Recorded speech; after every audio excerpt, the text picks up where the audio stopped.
2025 a été l'année la plus productive de ma vie, mais j'ai trouvé la plus ingrate. Mais c'était pour la bonne cause. Je vous explique tout. Bienvenue ici Joanne Yangting. Aujourd'hui, il est temps de faire le bilan de 2025. Comme le veut la tradition, chaque année, je vous propose ce format à la cool où je partage de façon transparente et de façon vulnérable le bilan de mon année qui se termine et surtout les leçons. Et 2025 a été une année de charbon. J'ai pris très très peu de pauses et de vacances. Les seules vacances, vraies vacances que j'ai prises, je vais vous en parler parce que c'était bien mérité et c'est une des leçons aussi que j'ai eu cette année. Mais c'était vraiment important pour moi cette année d'avancer sur des projets qui me tenaient à cœur et de savoir que tout ce que j'ai fait n'allait pas payer tout de suite. Et il fallait y passer. Il fallait prendre une année, et je le savais que ça allait arriver, une année où je savais que tout ce que j'allais faire dans 80% des actions n'allaient pas porter leurs fruits tout de suite. Et ça a été le cas. Par contre, les opportunités là en fin d'année, tout se débloque et je vois que tout ce que j'ai semé commence à germer.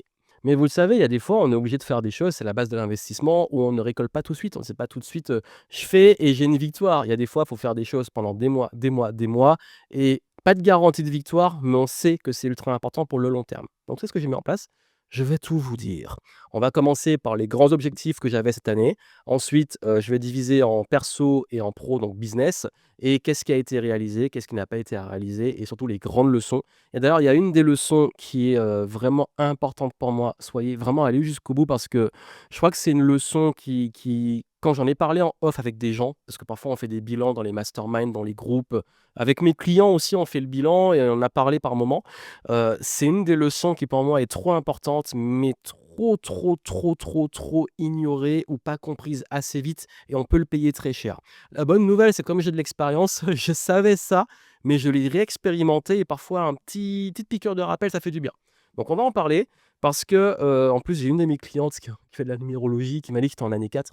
L'année où justement, c'est l'année où on travaille, on travaille, on travaille, on travaille, on prépare les fondations de la suite. Franchement, en plein dedans. Qu'on y croit, qu'on n'y croit pas, moi voilà, j'aime bien être ouvert à plein de choses sans m'y attacher. Mais c'est vrai qu'on était en plein dedans. Donc, ce qui s'est passé, c'est qu'à la base, quand j'ai commencé l'année, faut remettre du contexte. C'est qu'en 2024, j'ai eu une année en 2 phases. Quand j'avais fait le bilan 2024, j'ai dit que c'était une année un peu flop parce que en fait, tout s'est bien passé le premier semestre et tout est parti en vrille le deuxième semestre. En fait, c'est qu'il y avait plein d'opportunités, notamment extérieures, de choses que je devais suivre et en fait, plein de choses ont été annulées. Il y a eu aussi des déceptions et puis, en fait, j'ai tellement bien réussi qu'à un moment, je me suis un peu, dès que les JO sont arrivés, je suis passé en mode chill, j'ai envie de prendre des vacances, j'ai envie de faire du sport et tout et j'ai un peu mis de côté le business. Mais en fait, je l'ai payé un peu plus tard, mais surtout dans le sens, c'était très mou, c'était très, vous savez, j'avais fait la blague, je n'attendais à rien, j'étais quand même déçu. Et cette année, je me suis dit: Je fais pas 2 années comme ça». J'avais envie aussi, 2024, de prendre du temps pour moi. J'avais aussi envie de plus travailler sur le réseau. D'ailleurs, tout ce que j'ai fait en 2024 a payé aujourd'hui. D'ailleurs, on se rend compte que souvent quand on dit: «Je veux préparer la meilleure année de ma vie», bah, en fait, c'est pas ça va être une année meilleure que les autres ou une année, qui va être top ou une année, au contraire pire, flop.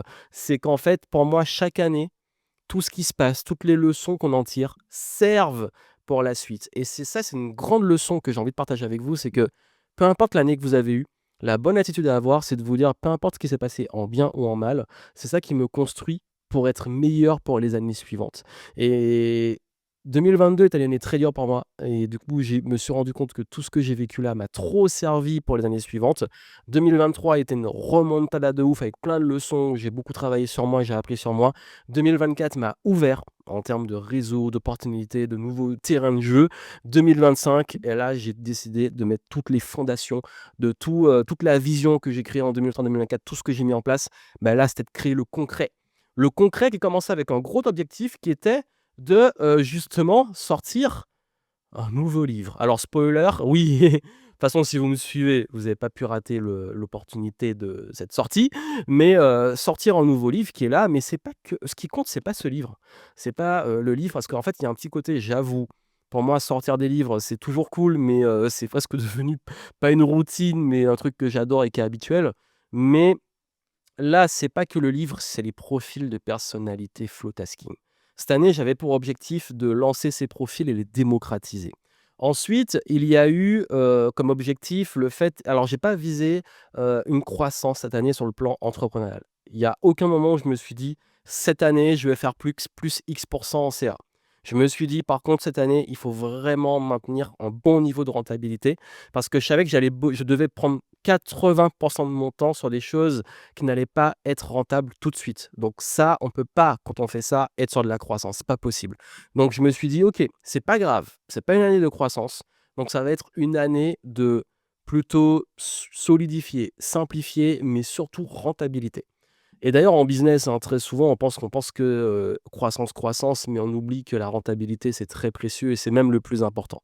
Donc là, je me suis dit: «Cette année, on vise la rentabilité» et puis surtout j'avais un autre objectif qui était de continuer et de développer Flowtasking en B2B, en entreprise et ça, c'est en train de prendre, mais je suis trop content. C'est surtout le deuxième semestre que c'était un objectif et avec les profils d'ailleurs et le dernier point en business, c'était le podcast. J'avais trop, trop, trop envie et ça me tenait à cœur que ce podcast, ait des nouveaux invités dans la saison Dans le Flow, le concept et je visais d'avoir 7 personnes le premier semestre et j'avais pas mis d'objectif pour le deuxième. Et ce qui s'est passé, c'est que j'ai eu les 7 invités avant les vacances, d'été et ensuite j'en ai eu 3 autres, en fin d'année, donc c'est cool. Objectif atteint, donc ça, bon, c'est pas le plus important, mais c'était cool aussi de le partager.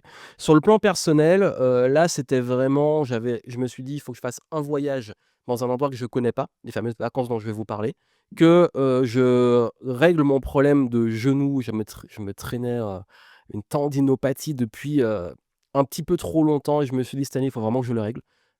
Et je vais vous dire comment ça s'est passé. Et le troisième point que j'avais sur le plan perso et ça me tenait vraiment à cœur, c'était de pouvoir vraiment, vraiment reprendre plus d'activités intellectuelles, genre la lecture et tout, que j'ai un peu mis de côté en 2024. Donc, comment ça s'est passé au niveau des objectifs? Je vais commencer par le perso parce que c'est le plus rapide et la bonne nouvelle, c'est que tout a été réalisé. J'ai, réglé le problème de genou. En même temps, j'ai passé, 6 mois à faire, kiné, kiné, kiné, kiné, renforcement musculaire, reprise progressive pour arrêter, ce qui me créait le problème et d'ailleurs, qu'on a fait, les échographies et tout, mon tendon était quand même en sale état et en fait, tout a cicatrisé, a bien guéri et tout, donc je suis trop content. Fallait y passer. Quand je vous dis c'est l'année ingrate, c'est que j'ai dû arrêter les sports que j'aime pour faire de la répétition en voyant pendant des mois que le truc était lent, était lent, était lent et ça a payé au bout de plusieurs mois et même là, au moment où j'enregistre, je dois faire attention pour la reprise progressive et après je devrais être tranquille et continuer, ce qu'il faut. Mais fallait y passer parce que ça faisait un moment que je en fait, comme je dis, il y a des fois, pour que ça guérisse, il faut arrêter, le sport qui cause problème et pouvoir justement faire le renforcement nécessaire pour reprendre le sport qu'on aime et ne plus avoir les douleurs. Donc ça, c'est réglé. Le voyage, je suis parti à Madère, cet été. Donc, sur mon Instagram, je partageais les photos. Super voyage, ça m'a fait beaucoup de bien. J'ai même fait un vlog, hein, toute la période avant parce qu'en fait, j'ai célébré la sortie, du livre et tout ce qui s'est passé et un bon, on va dire, trimestre de printemps. Donc, Madère, je suis parti une semaine magnifique à découvrir. Franchement, si vous connaissez pas, allez-y. Ça commence à être touristique, mais là, c'est encore préservé, mais j'ai un petit peu peur pour la suite. Et enfin, dernière chose, c'était vraiment l'histoire de l'activité intellectuelle. Ben, moi, en fait, ce que j'ai fait, c'est que, j'ai repris la lecture, donc j'ai pas été assez assidu, mais par contre, je me suis mis aux échecs et j'en ai parlé cet été et du coup, en termes de focus, concentration et puis discipline, je me suis remis à ça. Bah, ça a été cool, donc ça, j'en ai parlé aussi en été, parce que j'ai parlé de comment apprendre plus vite et je me suis entraîné avec, l'IA, avec des gens et tout et du coup, j'ai dû apprendre très, très vite, reprendre des bases très, très vite et c'était un petit challenge qui m'a fait du bien. Donc voilà, pour le plan perso, franchement, année sur le plan personnel qui a été, fluide. Il y a pas eu de problème. Il y a et ça, c'est quand même cool. Santé nickel, tout et puis, perso, mes proches, tout le monde allait bien, donc je suis plutôt content et sur le plan business, donc comment ça s'est passé? Donc là, il y a eu des trucs vraiment intéressants. Bon, comme je l'ai dit, il y a eu, l'objectif de lancer ce livre et de démocratiser les profils de personnalité Flowtasking. Donc la bonne nouvelle, c'est que ça, bah, en fait, ça a été réussi. J'ai fait un événement pour le lancement du livre. Le livre, il se vend bien, il fait son petit chemin et en fait, c'est surtout les retours que j'ai en off. Le fait d'avoir sorti les profils de Flowtaskers, ça m'a ouvert des portes immenses et ça contribue à ma nouvelle vision et qui a toujours été moi, de vous dire: «C'est important d'arrêter de vous suradapter» et à quel point la connaissance de soi est essentielle pour pouvoir adopter une stratégie notamment d'organisation qui vous correspond. Et en fait, tout ce que j'ai fait jusqu'ici depuis des années, à travers Game Entrepreneur, à travers Flowtasking, même avant avec Révolution Positive et tous les projets que j'ai toujours eu cette philosophie de vous pousser à d'abord vous comprendre, vous connaître et vous adapter. Et enfin, adapter la stratégie à vous, à votre fonctionnement. Parce que trop souvent, et je le vois avec mes clients, il y a des gens, en fait, ils vous disent voici comment il faut faire en termes de business, en termes d'organisation, c'est ça qui marche et tout. Et les gens, ils essaient de rentrer dans le moule et du coup, bah, ils culpabilisent, ils y arrivent pas, ils lâchent et ça ne tient pas. Donc, je me suis dit, il fallait comprendre vos profils et votre mode de fonctionnement pour aller plus loin que la multipotentialité et savoir comment adapter ça. Parce qu'en fait, j'avais déjà aidé avec un test «Est-ce que vous êtes ou pas multipotentiel?». J'avais déjà aidé en 2024, j'avais sorti un nouveau test avec 3 profils qui marchait très bien et je me suis dit: «OK, c'est bien, mais faut aller plus loin». Et on connaît aujourd'hui, bah, les tests comme le MBTI, le DISC et cetera, Processcom et compagnie, et je me suis dit: «Moi, j'ai envie d'apporter un test qui sera vraiment axé sur la gestion du temps». Parce que ça n'existait pas aujourd'hui vraiment spécifiquement sur ça. Donc j'ai créé les profils Photasking et du coup, forcément, pour l'appuyer, j'ai, lancé le livre pour expliquer les profils, j'ai lancé le diagnostic, le test au printemps et là, bah, ça a ouvert énormément de portes en accompagnement, en consulting, les programmes en ligne, le B2B, ça m'a ouvert énormément de portes. Et d'ailleurs, justement, ça m'a permis, moi, à côté, de pouvoir, commencer à développer et travailler sur ça avec, comment intégrer ça dans les entreprises, au niveau du management, parce que mes clients, le premier truc qu'ils m'ont dit: «Il faut absolument que les managers soient formés à ça et que les gens soient formés à ça pour mieux se connaître, se respecter, s'entendre». Donc mission accomplie parce qu'en fait, c'est en cours. Ça veut dire que les gens commencent à s'approprier les profils, les retours sont ultra positifs, c'est pas juste un truc fun, c'est un truc vraiment utile. Les gens me disent, ils comprennent mieux, comment fonctionnent leurs collègues, leurs collaborateurs, leurs couples. Maintenant, ils voient aussi les gens selon leur profil et comment travailler avec eux et on se rend compte que finalement, c'est pas un problème de, management ou de travail, c'est un problème de connaissance de soi et des autres. Mais quand mieux on se connaît et mieux on comprend les autres, plus on arrive à collaborer et travailler et respecter. Et le premier mot qui vient à chaque fois avec ça, c'est «je déculpabilise». Et sur le temps, pour moi, c'est quand même un point qui est important.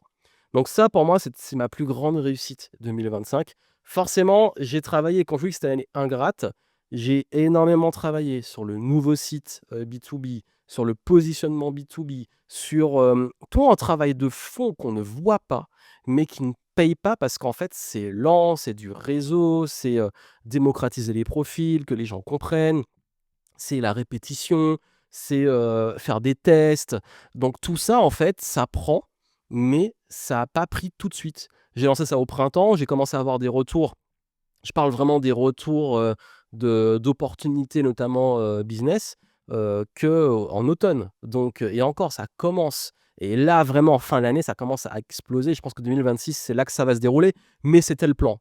Donc c'est pour ça aussi dans le business, trop souvent les gens ils se disent, «Je veux résultat tout de suite», ça marche pas comme ça. Forcément dans les programmes en ligne, dans les choses comme ça va très vite, mais sur des choses, ma vision long terme qui est de construire des profils qui, j'espère, vont arriver au niveau des grands tests de personnalité internationaux. C'est quand même une vision sur plusieurs décennies. Donc, il faut commencer par là. Donc voilà. Et c'est ça qui était un peu ingrat, c'est que j'ai fait beaucoup de choses sans avoir tout de suite une récompense qui me dit: «Bravo, super, t'as bossé, t'as le résultat». Non, c'est tu bossé, les opportunités se créent au fur et à mesure. C'est comme le livre. C'est cool, hein, le livre, vous le lancez. Au début, bah, forcément, je l'ai lancé, il était top 1 des ventes sur Amazon, au début de l'été. Bon, c'est cool, on est content, mais après, bah, il faut que les gens se l'approprient, il faut que j'ai des retours, il faut commencer aussi à avoir, des entreprises qui me font confiance et qui commencent à se dire: «Bah, c'est nouveau et en France, on n'aime pas la nouveauté». Tout ça, en fait, c'est une innovation et l'innovation, surtout en France, parfois, c'est long. Donc moi, je l'accepte, mais c'est pour vous dire, et quand j'insistais sur le fait que c'était ingrat, c'est qu'il y a plein de choses comme ça qu'il faut faire, mais qui ne payent pas tout de suite, mais il faut les faire. C'est comme quand je vous dis, quand j'ai développé le blog multipotentiel en 2000, je parle vraiment du blog. J'avais déjà le programme depuis, avant même, l'année covid. En fait, j'avais déjà tout ça qui était en place et ce qui s'est passé, c'est que j'avais pas encore de blog sur la multipotentialité. Donc j'ai travaillé dessus, j'ai référencé et tout et j'ai commencé à avoir du trafic et des retours vraiment il a vraiment pris et devenu une référence qu'au bout de 1 an. Donc c'est pour vous dire, c'est l'année suivante que j'ai vu tout ce que j'avais écrit comme article, comme choses dessus, qu'on commençait à payer. Et ça fait partie du game. Il faut savoir aussi travailler sur les choses qui prennent du temps, mais qui sont là. En fait, c'est vraiment, vous plantez des graines, les racines, elles poussent, on ne voit pas forcément, mais c'est le plus important. Et 2025, pour moi, c'était une année comme ça. Donc si vous, parfois, vous vous découragez, vous dites, OK, j'ai l'impression de faire plein de choses qui ne payent pas, il faut déjà faire les bonnes choses, certes, mais il faut aussi accepter qu'il y a des choses où vous avez une croissance qui n'est pas forcément visible, même sur le plan personnel.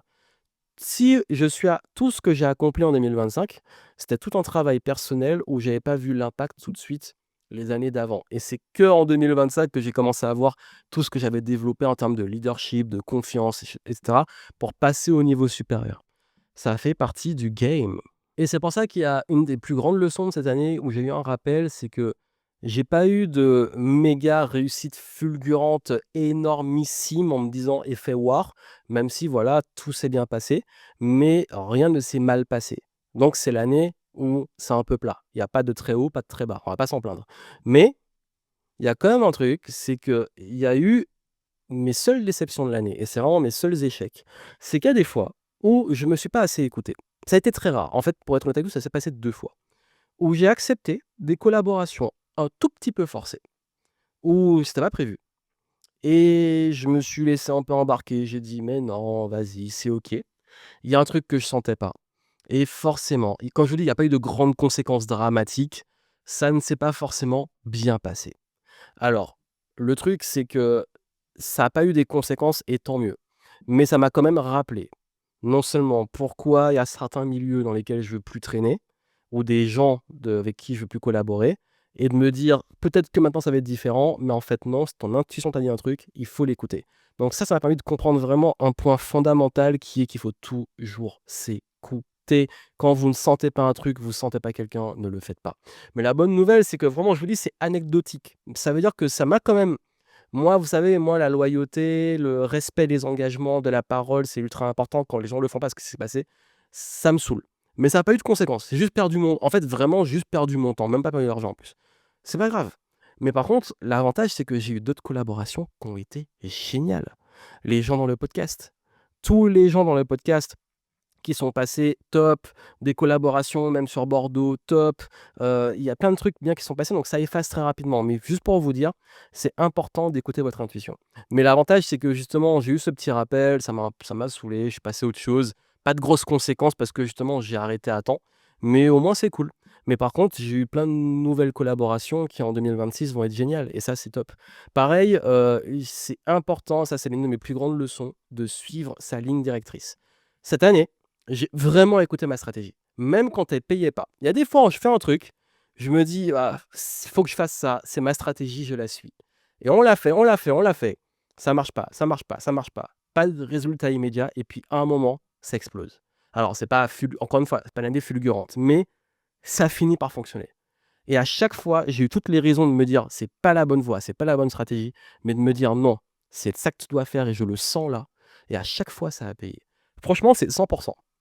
Et ça, je suis content parce que c'est une année qui m'a vraiment appris la patience. D'où l'ingratitude, mais c'est vraiment une année de patience. Il faut faire les choses, il faut faire confiance à sa stratégie, à son intuition, à ses valeurs. Et je sais que beaucoup d'entre vous aujourd'hui sont découragés par le monde dans lequel on est. On a l'impression qu'il y a des valeurs qui se perdent et que vous avez peut-être justement des valeurs que nous partageons et que on est dans une perte de qualité. Notamment dans le domaine dans lequel je suis, quand on voit tous les contenus qui se font, le bullshit raconté, les arnaques qui circulent. Parfois, en plus, on se prend des balles perdues, on n'a rien demandé, les gens, ils tombent sur le truc rapidement et puis ils nous mettent dans l'eau alors qu'on essaie de faire des trucs qualitatifs. Quand on se dit mais qu'on voit ce qui cartonne comme contenu aujourd'hui dans le monde de l'entrepreneuriat, de la santé, de la productivité, il y a de quoi s'arracher les cheveux. Mais il y a un moment, on se dit: «De toute façon, c'est pas mon délire. Pourquoi je vais me comparer à ça?» De un, parce que je vois beaucoup de gens qui se comparent à ça, mais aussi juste faire son truc. Et ça, c'est quand même un kiff que j'ai depuis des années. C'est que moi, je ne dépends de personne. Et je suis vraiment dans une position ultra libre. J'ai pas envie de suivre des codes qui me correspondent pas, je vais pas les suivre. J'ai pas envie de faire des trucs qui me correspondent pas, je vais pas les faire. J'ai pas envie de bosser avec des gens avec qui j'ai pas envie de bosser, je vais pas le faire. Et en fait, aujourd'hui, je pense que si vous avez une façon d'être et une façon de faire à laquelle vous tenez, il faut y croire parce qu'on a besoin de ça. Vous allez trouver votre public, vous allez trouver les gens. C'est pas forcément ce qui va être le plus, visible, le plus populaire, parce que la popularité aujourd'hui, quand on voit ce qui est populaire, est-ce que c'est vraiment ça qu'on veut? On ne sait pas, mais voilà. Mais pour moi, il est extrêmement important de garder sa ligne de conduite et dans vos valeurs, dans ce qui compte pour vous, il faut y croire et il faut continuer. Et ça, en fait, il y a plein de fois où j'ai eu envie d'abandonner, où j'ai eu envie de me dire: «Mais de toute façon, à quoi bon même les profils et tout? Les gens, ils s'en foutent, ils veulent qu'on leur dise comment être discipliné, qu'on leur raconte 10 000 fois comment être plus discipliné qu'à 99 des gens avec des conseils à la con qu'on voit partout et qui ne on sait très bien que la majorité des gens ne les tiennent pas, avec des routines, débiles qu'on voit partout. Pourquoi je vais apporter ça?» Mais quand je vois tous les jours les retours des gens sur les profils qui me disent: «Moi, ça tient, j'ai enfin compris mon fonctionnement, j'ai réussi, moi, depuis un moment, j'ai jamais réussi à m'organiser et là, ça fait plusieurs mois que je suis organisé». Quand je vois les clients que j'ai en accompagnement qui sont jamais retombés dans leurs travers une fois qu'ils ont bossé avec cette méthodologie, quand je vois les gens en événement, comment ils sont avant et après, quand je vois l'impact, je me dis: «Heureusement qu'il y a cette vision, il faut y croire». Parce qu'en fait, à quoi bon faire des choses auxquelles on ne croit pas ou les choses qui ne nous correspondent pas?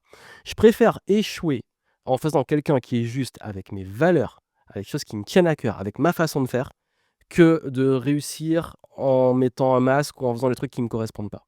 Parce que c'est ça qui est gratifiant. Parce qu'en fait, au pire, vous aurez fait ce qui est juste pour vous. Au mieux, ça va marcher. Et souvent, quand on fait ce qui est juste pour soi, ça finit par fonctionner si on est persévérant et qu'on est bien accompagné et qu'on sait aussi après un moment, il ne faut pas réinventer la roue, il faut jouer aussi, il y a des codes dans le marketing, dans l'influence, il faut les comprendre, il faut les maîtriser, mais à sa façon, encore une fois, il faut le faire avec son énergie. Donc voilà, c'était une année sans éclat, mais sans, grande difficulté. Le genre de l'année qu'on traverse, c'est fluide, c'est parfois un peu frustrant parce qu'on travaille beaucoup, mais on sait que c'est pour le long terme. Est-ce que ça va payer après? On le verra, mais ça commence. J'ai eu aussi tous les signes que même les choses que je faisais en fait, toutes les opportunités, synchronicités, on va dire, brèches qui se sont, ouvertes, toutes les choses, à chaque fois, ça me montrait que c'était la bonne direction. Donc comme quoi, même quand ça peut pas tout de suite, on voit les petits trucs. Mais aussi, bah, je suis fier d'avoir pu faire ça sans mettre en péril la rentabilité ou les objectifs qui étaient à côté.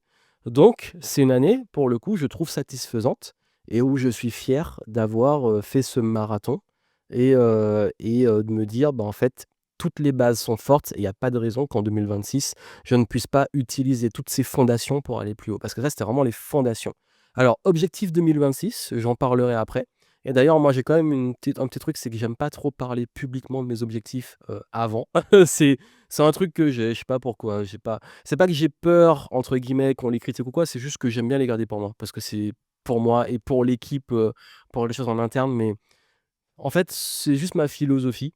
Même dans les trucs, on me demande tes grands objectifs, donc je dis des grandes idées, mais il y a des trucs que je garde pour moi parce que j'aime bien on va dire, comme je dis: «Reste dans le silence, travaille en silence et laisse les résultats faire du bruit». Parce que c'est comme ça que je suis, c'est que j'ai pas besoin d'étaler à chaque fois, même mes réussites et tout. C'est que je fais les choses, il y a des résultats, tant mieux, il y a des échecs, tant mieux. Tant mieux parce que justement les échecs se permettent finalement avec persévérance de réussir. Mais, moi ce qui compte, c'est juste de faire les choses pour moi, pas pour les gens. Mais après, ce genre de format, c'est aussi pour vous montrer avec le recul, bah, qu'est-ce qui marche pas ou qu'est-ce qui est plat comme là et de vous apporter aussi une réalité. Parce que je crois que très souvent, ça tend aussi à des choses exceptionnelles, mais il y a des fois aussi, faut pas oublier que, avoir la chance d'être en bonne santé, d'avoir une activité qui tient dans un contexte comme celui-ci, de pouvoir développer des projets comme ça qui ont du sens pour soi, c'est déjà de l'extraordinaire. Et sur ça, je vais finir dessus, il faut pas oublier la gratitude. Parce que ayant aussi vécu des années vraiment difficiles, je peux vous dire que quand les choses se passent comme ça, on est content. Parce que justement, c'est dans les choses simples du quotidien qu'on peut retrouver ce côté extraordinaire. Donc peu importe l'année que vous avez eue, qu'elle ait été difficile, challengeante ou qu'elle ait été, fluide ou plate, peu importe. Je vous souhaite d'en tirer des choses qui vont vous faire avancer, qui vont vous rendre meilleur pour les années suivantes. Et comme je l'ai dit, si vous voulez faire votre petit bilan guidé de l'année, vous avez mon journal New Year Flow qui est gratuit. C'est une méthode d'introspection. Vous avez une petite vidéo qui explique comment l'utiliser. Donc si vous voulez, y accéder, vous avez le lien dans les notes et dans le descriptif pour pouvoir en profiter. Donc moi, je vous souhaite de passer de magnifiques fêtes de fin d'année avec ceux que vous aimez. Prenez le temps pour vous, prenez le temps aussi, pour, être fier d'être encore là, d'avoir tenu, d'avoir suivi les objectifs et puis, de planifier ensuite la suite et si vous voulez être guidé sur comment bien le faire, le journal va vous aider. Donc moi, je vous souhaite plein de succès, une belle fin d'année et je vous dis à très vite.